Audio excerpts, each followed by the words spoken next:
Assalamualaikum warahmatullahi wabarakatuh. Halo sobat-sobat besti-besti BKPSDM Kabupaten Purworejo dimanapun berada. Semoga senantiasa sehat semua ya dan tetap semangat. Masih bersama saya Jovi Andri Kurniawan, analis SDM aparatur ahli pertama BKPSDM Kabupaten Purworejo. Dalam podcast kali ini yaitu Ngopi Besti. Nah sobat BKPSDM, kali ini kita ditemani oleh dua narasumber spesial. Yang pertama ada Kepala Bidang PPI PKA BKPSDM Kabupaten Purworejo, yaitu Ibu Asti Setianingrum SPSI MM, atau yang biasa kita sapa dengan Yuti. Halo Bu Asti. Halo, Assalamualaikum warahmatullahi wabarakatuh, Sobat Besti BKPSDM. Dan satu lagi narasumber spesial kita pada kali ini yaitu ada Pranata SDM Aparatur Terampil BKPSDM Kabupaten Purworejo, yaitu Bapak Suryadi AMD atau yang biasa disapa dengan Kang Yayat. Halo Kang Yayat. Halo, selamat pagi. Nah, Besti BKPSDM, kali ini kan kita sudah melaksanakan seleksi kompetensi P3K tahun 2024 periode yang pertama. Alhamdulillah dengan lancar ya Bu Asti dan Pak Suryadi. Mandali aman berkendali. Lalu sekarang kita move ke P3K tahun 2024 periode yang kedua. Nah, ini banyak sekali pertanyaan yang masuk kepada kami, baik via direct message Instagram BKPSDM maupun melalui WhatsApp BKPSDM dan WhatsApp pribadi kita semua ya Bu Asti, Pak Sur. Banyak sekali pertanyaan seputar P3K periode yang kedua. Nah, kali ini kita akan bahas kupas tuntas P3K periode yang kedua. Yang pertama Bu Asti dan Pak Suryadi, ini P3K periode yang kedua, pelaksanaannya, pendaftarannya sampai kapan nih? Oke, untuk pendaftaran dulu ya. Jadi untuk periode yang kedua ini, P3K untuk periode yang kedua ini, alhamdulillah sudah dimulai dan nanti berakhir pada tanggal 31 Desember untuk proses pendaftaran seleksinya. Pengumuman sudah kita mulai di bulan apa nih Mas Surya? Kemarin? Bulan November. Bulan November. Tanggal sudah, 17. Nah, tanggal 17 November kita sudah mengumumkan, dan untuk proses pendaftaran masih bisa mendaftar sampai dengan tanggal 31 Desember 2024. Ya, jelas ya, masih sampai tanggal 31 Desember atau akhir tahun 2024 ini. Nah, yang berikutnya ini formasi yang dibuka apa aja? Oke, untuk teman-teman yang mau mendaftar untuk seleksi P3K tentunya harus harus sering membaca pengumuman. Jadi untuk seleksi yang kedua ini tidak lepas dari pengumuman kita yang pertama. Jadi tetap pengumuman kita yang pertama itu dijadikan patokan, karena di situ ada juga formasinya. Formasi untuk periode yang pertama dan kedua ini tetap sama. Jadi untuk seleksi pegawai pemerintah dengan perjanjian kerja di tahun 2024 ini, untuk formasinya ada sejumlah berapa ya Mas Ringgit? 970 yang terdiri dari 177 untuk formasi guru, 4 untuk formasi kesehatan, dan 779 untuk teknis. Seperti itu ya Mas Surya, kalau tidak salah. Jadi formasinya tetap sama dengan periode yang pertama. Berarti formasinya tetap sama dengan periode yang pertama, dan kita juga sudah publish pengumumannya ya Bu Asti, Pak Suryadi. Namun karena beberapa waktu yang lalu website kita sempat error, maka dari itu kalau membutuhkan informasi yang lebih detail bisa membuka, mengakses Instagram kita. Di situ di postingan sudah ada, lalu di highlight story juga sudah kami sertakan linknya juga, link Google Drive untuk menuju ke PDF pengumumannya. dan syarat-syaratnya semua di situ komplit, ada format surat-surat lampirannya juga sudah komplit.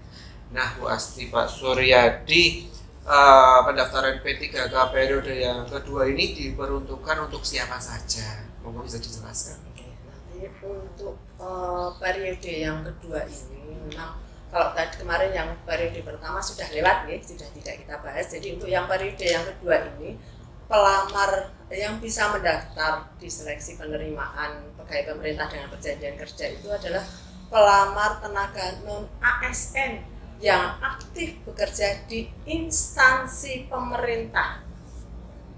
Kami ulangi, yang aktif bekerja di instansi pemerintah.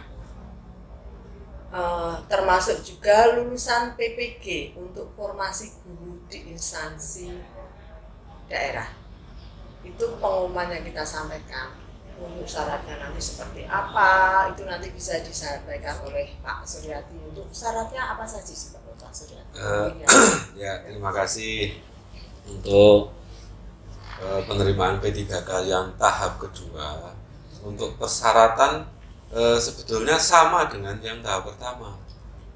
Jadi seperti itu, pelamar harus mengunggah surat lamaran pekerjaan, surat pernyataan 5 poin, surat pengalaman pekerjaan, surat aktif bekerja secara terus-menerus selama 2 tahun terakhir. Jadi nanti untuk setiap pelamar bisa melengkapi dokumen melalui SSCASN. Setelah IBS membuat akun, dilanjutkan dengan melakukan pendaftaran.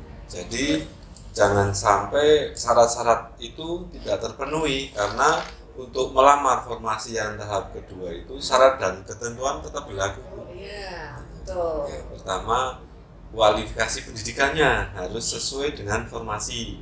Terus linearitas pengalaman harus linear, jangan sampai misalnya ini pengalamannya sebagai tenaga teknis administrasi melamar tenaga kesehatan, itu kan pengalamannya nggak linear. Jadi begitu. Untuk yang khususnya guru di tahap kedua ini memang Purworejo banyak masalah, terutama di Dapodik ya. Seperti persyaratan yang pertama harus 2 tahun terakhir aktif bekerja. Yang selanjutnya Dapodik harus terpenuhi 2 tahun. Sementara ketentuannya seperti itu. Nah, karena ketentuan selalu berubah-ubah, untuk yang Dapodik kurang dari 2 tahun, kita tunggu perubahannya dari pemerintah. Ketentunya seperti apa harus dipenuhi ya Bu ya. Jangan sampai kita sudah siap dokumennya, mengupload, ternyata YBS pengalamannya guru mau daftar teknis, kemudian di pertengahan jalan selama masa pendaftaran ini kebijakan pusat yang Dapodik kurang dari 2 tahun bisa mendaftar. Jadi kita tunggu aja sampai tanggal 20 untuk yang khususnya guru, Dapodiknya kurang dari 2 tahun. Jadi untuk ketentuan masih berlaku, syaratnya seperti pengumuman yang pertama. Nanti silahkan teman-teman bisa baca kembali, bisa belajar dari pengalaman teman-teman yang kemarin sudah mendaftar di P3K periode yang pertama. Syaratnya tidak jauh berbeda dengan yang tadi.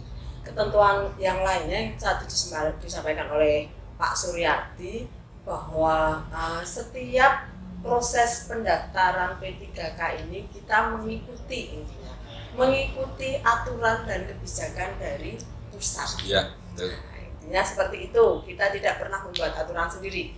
Intinya monggo nanti apabila di tengah perjalanan proses pendaftaran ada perubahan, kita ikuti. Tapi teman-teman jangan berkecil hati, tetap bisa mendaftar mulai dari sekarang, khusus yang untuk yang guru dan lain-lain. Kalau guru sudah jelas untuk pendaftarannya, syaratnya sudah terpenuhi, silahkan langsung mendaftar. Berarti dapat disimpulkan bahwa formasi di periode kedua sama dengan formasi di periode yang pertama. Dan syarat ketentuan semuanya monggo bisa dibaca kembali, diunduh pada pengumuman yang telah kami share, kami publish, monggo dipenuhi. Terutama untuk yang tenaga teknis dan tenaga kesehatan kan sudah jelas insya Allah nggak ada kendala atau masalah, jadi monggo bisa segera dilengkapi dan diupload segala persyaratannya melalui situs SSCA/SNBKN. Dan untuk teman-teman yang guru seperti yang sudah disampaikan Bu Asti dan Pak Suryadi, dan kebetulan ini banyak banget yang tanya tentang Dapodik, tentang PPG Prajab ini di Instagram, ini sekaligus sudah menjawab ya. Yang guru, kalau yang sudah tidak ada masalah, sudah tidak ada kendala, monggo bisa segera mendaftar di SSCA/SN. Sementara untuk yang Dapodiknya kemarin masih belum 2 tahun atau yang PPG bisa menunggu pengumuman dulu ya. Bisa menunggu informasi lebih lanjut dari pusat karena ini kan masih sampai tanggal 31 Desember dan selalu ada perubahan ya Bu Asti, selalu ada perubahan kebijakan regulasi dari pusat dan kita di daerah juga harus mengikuti. Jadi kita tunggu kemungkinan mungkin di minggu depan ya di tanggal 20-an Desember atau kalau misal sudah ada informasi terbaru nanti pasti kita langsung sampaikan ke teman-teman semuanya. Jadi untuk dokumen sebetulnya di pengumuman yang pertama sudah ada, tapi tidak ada salahnya kita sampaikan kembali kepada teman-teman. Yang pertama adalah untuk dokumen itu hasil pindai KTP asli. KTP asli, teman-teman silahkan nanti bisa dipindai. Kalau memang KTP-nya hilang dan lain-lain masih ada kesempatan, silahkan untuk mencari di Capil. Yang kedua, pas foto terbaru calon peserta pelamar P3K.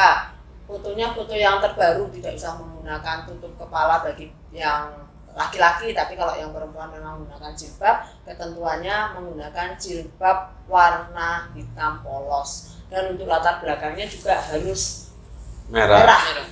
Latar belakangnya harus merah. Yang selanjutnya hasil pindai surat lamaran. Kalau untuk contoh surat lamaran teman-teman itu sudah ada di pengumuman yang pertama. Nanti silahkan bisa dilihat di situ. Tidak usah bikin yang macam-macam kok sama persis seperti itu. Yang selanjutnya surat pernyataan 5 poin itu juga di pengumuman sudah kita sampaikan.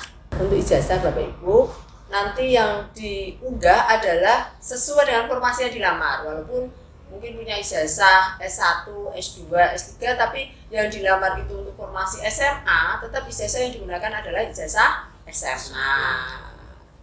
Terus hasil pindai transkrip nilai. Nah, yang pengalaman kemarin ya Mas Riyadi ya, untuk pindai nilai, pindai ijazah ini banyak sekali pertanyaan.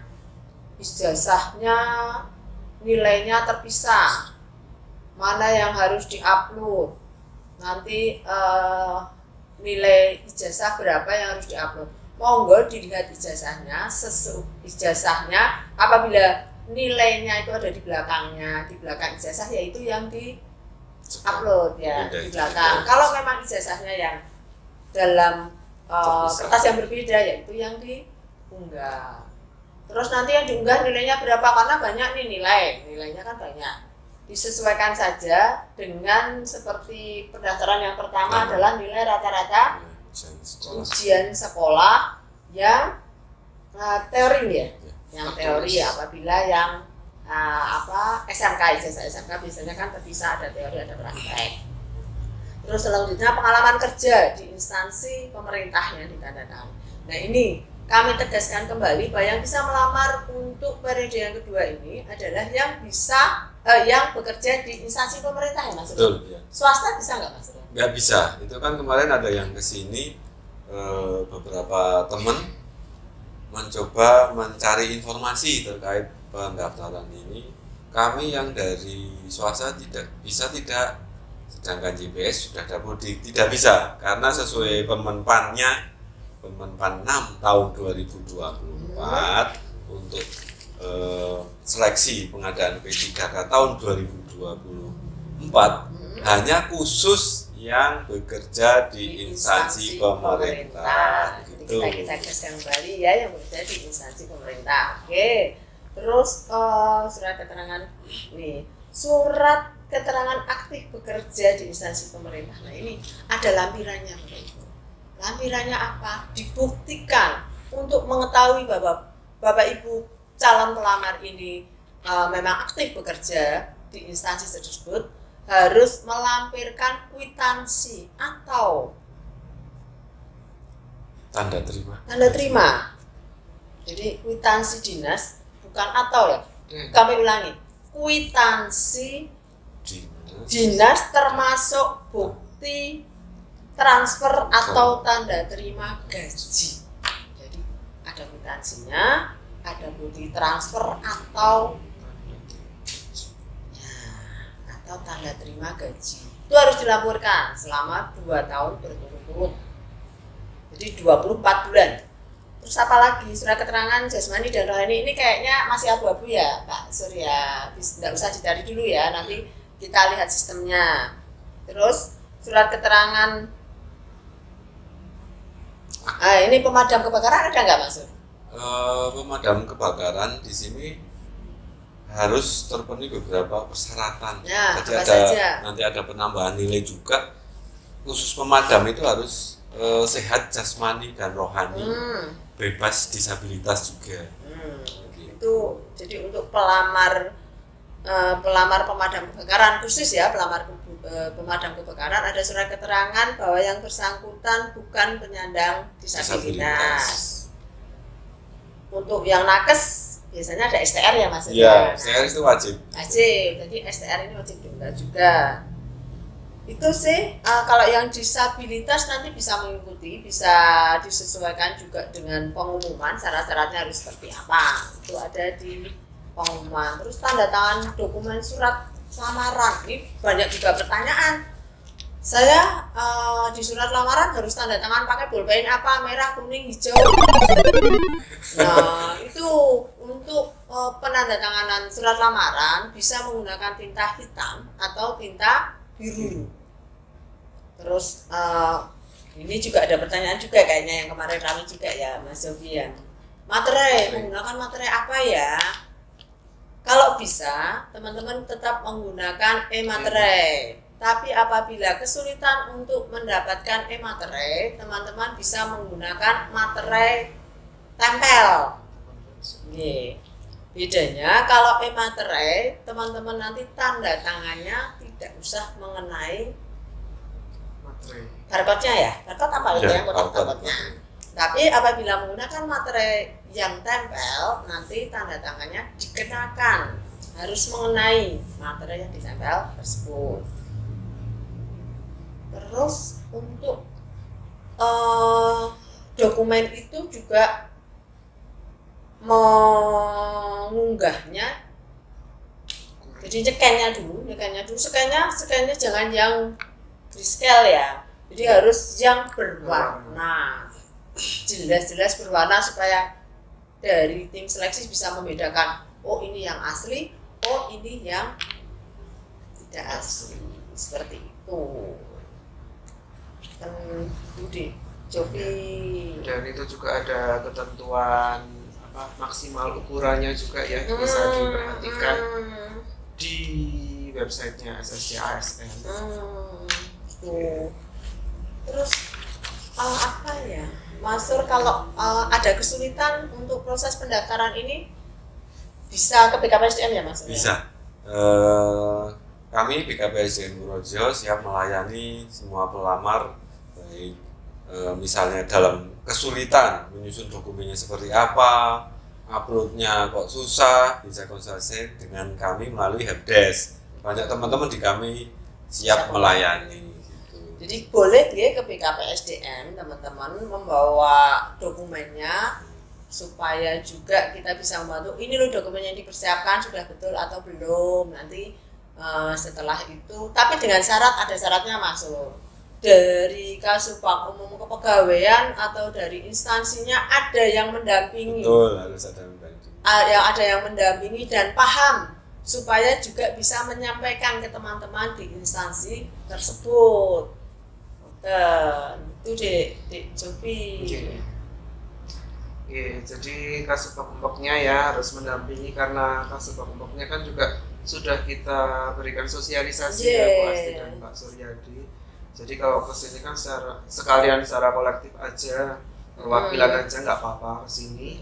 Kita cek berkasnya satu persatu sebagai sampel, dan nanti YBS dan Kasubag Umumnya bisa menyampaikan kepada teman-teman di perangkat daerahnya atau di unit kerjanya.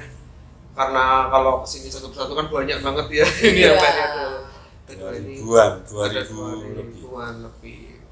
Tapi kita juga tetap bisa melayani teman-teman. Kalau mau ke BKPSDM, ke helpdesk, mau bisa ke sini.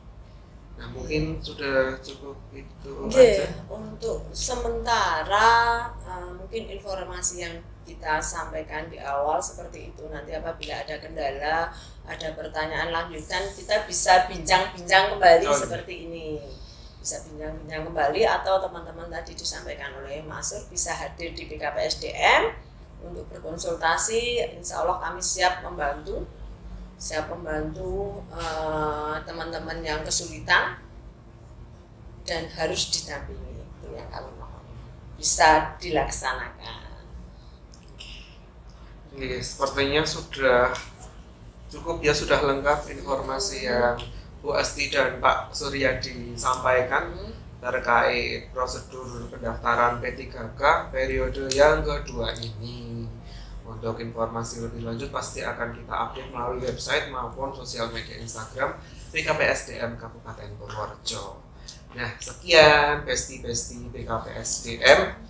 Monggo yang sudah lengkap persyaratannya bisa segera di-upload, bisa dilengkapi selengkap-lengkapnya. Kalau mau make sure lagi ke BKPSDM, kami layani dengan sepenuh hati. Dan untuk khusus yang tadi yang masih terkendala di Dapodik, mohon untuk menunggu informasi lebih lanjut kemungkinan di tanggal 20-an Desember. Dan untuk yang PPG, saya tegaskan sekali lagi, bisa Pemkab Purworejo membuka lowongan untuk PPG Pradabatan di sini. Nah, sekian ya Besti-Besti BKPSDM Kabupaten Purworejo. Semoga informasi Ngopi Besti kali ini bermanfaat buat teman-teman semuanya. Tetap sehat, semangat, dan sukses. Wassalamualaikum warahmatullahi wabarakatuh. Waalaikumsalam.